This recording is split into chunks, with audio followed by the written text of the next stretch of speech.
Hoy vamos a meternos de lleno en una de las historias más fundamentales de toda América, el Popol Vuh, ese libro sagrado que nos cuenta nada más y nada menos que cómo empezó el mundo para el pueblo maya quiché. Miren, esto que vemos aquí no es un libro cualquiera. Es, en muchos sentidos, casi un milagro. Piensen en esto, es toda la cosmovisión, todo el pensamiento de una civilización metido en un texto que casi se pierde para siempre. Es, en esencia, un acto de memoria pura.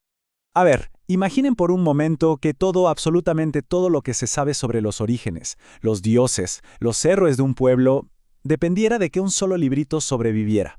Bueno, pues esa es la historia, la increíble realidad del Popol Vuh. Ok, entonces la pregunta del millón es, ¿cómo es que esta joya llegó hasta nosotros?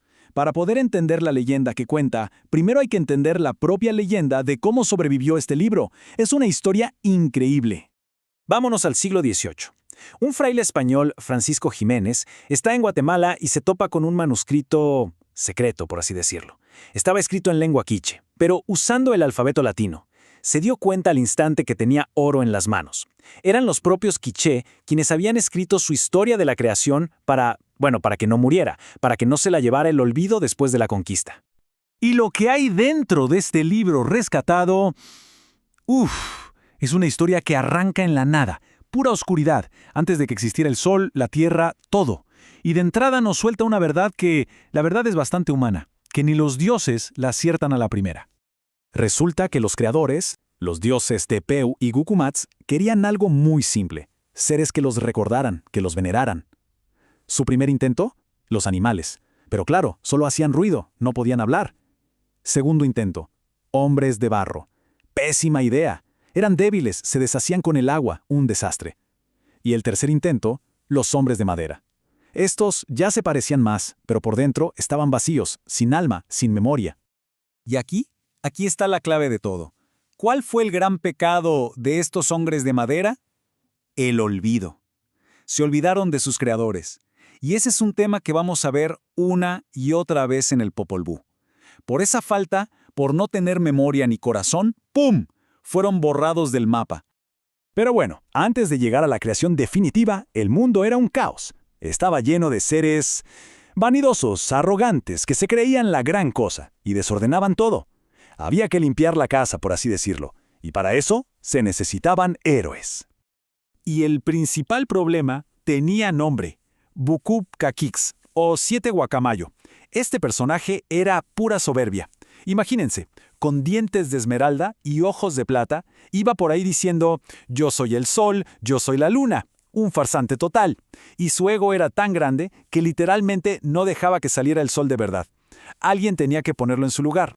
Y aquí es donde entran nuestros héroes, los gemelos divinos, Unajpú e Isbalanqué. Y ojo, no lo vencen a golpes, no, lo hacen con pura astucia. Primero, ¡zas!, le dan en la mandíbula con una cerbatana. Y luego, se disfrazan de viejitos, de curanderos, y se ofrecen a curarlo. El engaño es genial. Le cambian sus dientes brillantes por simples granos de maíz. Y al quitarle su brillo, le quitan su poder. El tipo muere literalmente de vergüenza. Bien, con el falso dios fuera de juego, la cosa se pone mucho más seria. La historia nos lleva ahora al lugar más oscuro y peligroso de todos. El ingenio de los gemelos va a necesitarse al máximo, porque se van de viaje al inframundo maya, al temible Xibalbá. Y aquí hay una vuelta de tuerca, porque no son los primeros en ir. Sus padres ya habían sido llamados a Xibalbá, y les fue fatal. Cayeron en todas las trampas como novatos. Saludaron a muñecos de madera creyendo que eran los señores, se sentaron en un asiento que quemaba y, claro, terminaron sacrificados. Pero sus hijos, nuestros héroes, son diferentes. Ellos conocen la historia, han aprendido de los errores del pasado, y van con un objetivo claro, la venganza. Y vaya que superan pruebas. La casa de los cuchillos, la casa del frío, la de los jaguares, pasan por todo. Pero se dan cuenta de algo. Los señores de la muerte son inmortales. No los pueden vencer en un duelo normal. Así que se les ocurre un plan que a primera vista suena a suicidio. Miren esta secuencia, es espectacular. Ellos mismos se lanzan a una hoguera gigante. Sus huesos son molidos hasta hacerse polvo. Ese polvo lo tiran a un río, y parece el fin. Pero no, a los 5 días reaparecen en el agua como hombres pez. y al sexto día salen del río, transformados, disfrazados de artistas ambulantes.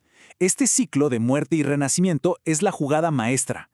Entonces, ya de vuelta y disfrazados, empiezan a hacer un show increíble. Hacen magia, bailan y hacen trucos loquísimos. Sacrifican a un animal y lo reviven. Luego, uno se sacrifica al otro y lo reviven. Los señores de Xibalbá, que son pura soberbia, ven esto y se quedan fascinados. Quieren ese poder. Y muerden el anzuelo. Les piden a los gemelos que hagan el truco con ellos. Y los gemelos aceptan. Sacrifican al primer señor y al otro. Pero claro, hay un pequeño detalle. A ellos no los traen de vuelta. Jaque mate.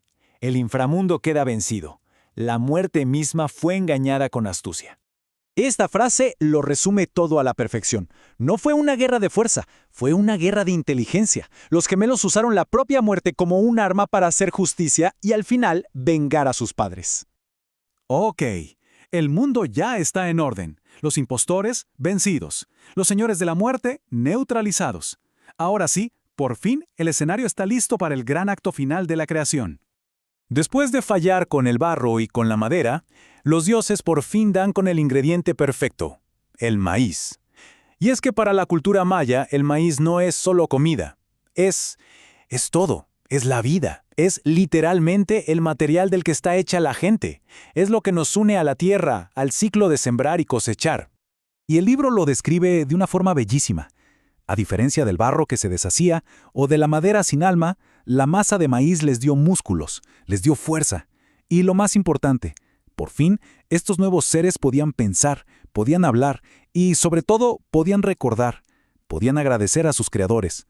El círculo se cierra. Y con esto, volvemos al principio de todo. Toda esta historia tan profunda, tan compleja, el alma entera de un pueblo estuvo pendiendo de un hilo, a punto de desaparecer. Cuando los historiadores lo encontraron, como este señor Bancroft, se dieron cuenta al instante de lo que era. Esto no es un simple cuento, es una ventana a otra forma de ver el mundo, la vida, la muerte. Una visión que casi fue borrada por completo. Es un verdadero tesoro de la humanidad. Y esa es la reflexión final que nos deja esta historia, ¿no? Que el Popol Vuh sobreviviera no fue casualidad, fue un acto consciente para que no se olvidara, fue casi un milagro. Y eso nos obliga a preguntarnos, si esta maravilla casi no la cuenta, ¿cuántas otras historias, cuántas otras epopeyas como esta simplemente se perdieron para siempre en el tiempo?